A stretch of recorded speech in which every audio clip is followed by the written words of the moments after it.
Bonjour à tous et bienvenue dans cette capsule de révision sur la dérivation logarithmique. Donc tout d'abord, il faut se demander c'est quand qu'on doit utiliser la dérivation logarithmique. Donc on l'utilise quand on veut dériver une forme qui est y qui est égale à une fonction exposant une autre fonction. Donc on ne peut pas utiliser la formule de dérivation des exposants ni la formule de dérivation des fonctions exponentielles parce que c'est une fonction qui est l'exposant. Donc, il y a 4 étapes là, à la dérivation logarithmique. En premier lieu, on doit appliquer le logarithme naturel à chaque membre de l'équation. Ensuite, on utilise les propriétés des logarithmiques qui sont très importantes là, pour décomposer chaque membre de l'équation. On dérive implicitement par rapport à x et on isole y sur dx. Donc, comme je l'ai dit, là, les propriétés des logarithmes, ça va être très important pour la dérivation logarithmique. On va commencer tout de suite avec premièrement, on va essayer de définir c'est quoi un ln, parce que le ln revient souvent. C'est le log en base e. Donc, c'est l'inverse du e à la quelque chose, par exemple. Sinon, la première propriété, ça serait le log de m fois n. Ça donnerait un log de m plus un log de n. Là, c'est un peu abstrait, mais quand on fait l'exemple ici, le ln de 3x est égal à ln de 3 plus ln de x. Sinon, on a le log de m sur n. Donc, ça va donner le log de m moins le log de n. On peut aussi faire l'inverse. Donc, comme on voit ici dans l'exemple, le ln de x moins le ln de 3, c'est égal au ln de x sur 3. Et finalement, on a le log du m à la q. Donc, on envoie le q devant, donc ça fait q fois log de m. Dans l'exemple ici, on peut voir que c'est ln de x exposant 6, c'est égal à 6 ln de x. Donc, toutes ces propriétés-là et d'autres sont dans votre mémoire à la page 12. Ça va être important de vous y référer là, régulièrement. On va commencer tout de suite avec le premier exemple. Donc, si f de x égale x à la x, combien vaut f' de 3? Première étape, on va appliquer le logarithme naturel à chaque membre de l'équation. Donc ça, c'est notre équation, y égale x à la x. On fait ln de y qui est égal à ln de x à la x. L'étape 2, on va utiliser les propriétés des logs pour décomposer chaque membre de l'équation. On a ici donc le x qui est à la x, comme on avait dit plus tôt, on envoie le x devant, puis ça reste ln de x. Étape 3, on va dériver implicitement par rapport à x. Donc ça, c'est l'équation qu'on avait à l'étape d'avant. On va aller dériver le ln de y, on dérive le x ln de x.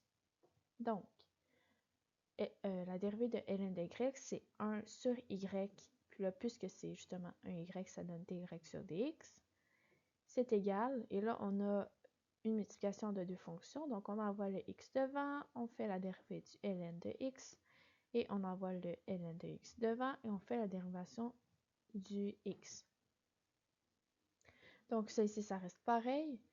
La dérivée de x donne 1, donc ça nous donne ln de x tout seul, plus le x fois le 1 sur x, donc ils vont s'annuler. Ça va nous donner 1 sur y fois dy sur dx qui est égal à ln de x plus 1. Donc on va passer à l'étape 4. On va isoler dy sur dx. Ça ici, c'est l'équation qu'on avait là, à l'étape précédente. On va envoyer le y de l'autre côté, comme ça, pour pouvoir isoler le dy sur dx. Là, par la suite, on doit remplacer le y par notre équation de départ, qui était celle-ci. Puisqu'on connaît sa valeur, là, on est obligé de remplacer le y par x à la x. Donc ça, c'est notre dérivée, c'est notre f' de x. Maintenant, quand on veut savoir le f' de 3, on fait juste remplacer le x par 3, donc 3 à la 3 fois ln de 3 plus 1. Et ça nous donne 56,7, c'est la réponse finale. On va passer tout de suite à l'exemple 2. Donc, on va essayer de dériver f de x qui est égal à x à la ln de x. On applique le logarithme naturel à chaque membre de l'équation. Donc, ici, on a notre y, ça c'est notre fonction de départ. On applique le ln de chaque côté. On utilise les propriétés des logarithmes pour décomposer chaque membre de l'équation. Donc là, on peut voir ici que notre ln de x, c'est en exposant du x, donc on peut l'envoyer devant, comme on a fait ici. Donc ça nous donne ln de x fois ln de x. C'est donc ln de x à la 2. On passe à la troisième étape, donc on va aller dériver implicitement par rapport à x. Donc on a notre équation de l'étape précédente, on va aller dériver chaque côté. Ici, la dérivée de ln de y, ça donne 1 sur y dy sur dx. Ici, on va aller envoyer le 2 devant, on garde notre ln de x, puis on va dériver ensuite le ln de x. Donc, on a le morceau ici qui ne change pas, notre 2 ln de x fois 1 sur x. Ça donne donc 1 sur y, puis y sur dx, qui est égal à 2 ln de x sur x. Donc, on a fini là, de dériver notre équation. On va maintenant passer à l'étape 4 qui consiste à isoler dy sur dx. Voici l'équation qu'on avait à l'étape précédente. On va aller envoyer notre y de l'autre côté par une multiplication. On a donc isolé notre dy sur dx. Et là, on remplace le y par notre fonction de départ qui était x à la ln de x. Et voilà, on a ensuite notre réponse finale. On va maintenant passer au dernier exemple qui est dans votre livre de calcul différentiel si jamais vous voulez le refaire. Donc, il faut dériver le x à la x moins e à la y qui est égal à e à la x plus y. Donc, normalement, là, la première étape, c'est d'appliquer le logarithme naturel à chaque membre de l'équation. Cependant, avant, on va faire une toute petite étape. On va aller envoyer le e à la y de l'autre côté, comme ceci.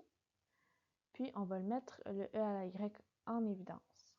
Ensuite, on va pouvoir aller mettre les logarithmes naturels. Donc, ln de x à la x égale ln de e à la y fois e à la x plus 1. Maintenant, on va passer à la deuxième étape. Donc, on va utiliser les propriétés des logs pour décomposer chaque membre de l'équation. Notre équation, ici, on a un ln de x à la x. Donc, la propriété des logarithmes dit qu'on peut envoyer le x devant. Donc, ici, on a ln de x fois x.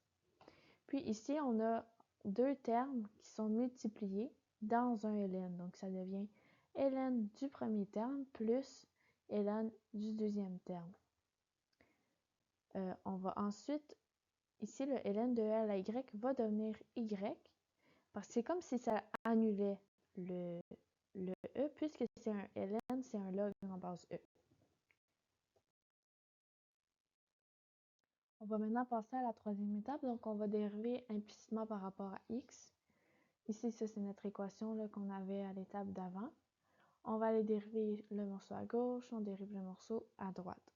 Donc, ici le ln de x, on l'envoie devant et on dérive le x, plus on envoie le x devant et on dérive le ln de x parce que c'est deux fonctions. De ce côté-ci, c'est une addition, donc on peut dériver chaque morceau individuellement. On dérive le y et on dérive le ln tout seul. Donc, ici, notre ln de x fois la dérivée de x, ça donne 1, donc ça reste ln de x. Ensuite, la dérivée de ln de x, ça donne 1 sur x.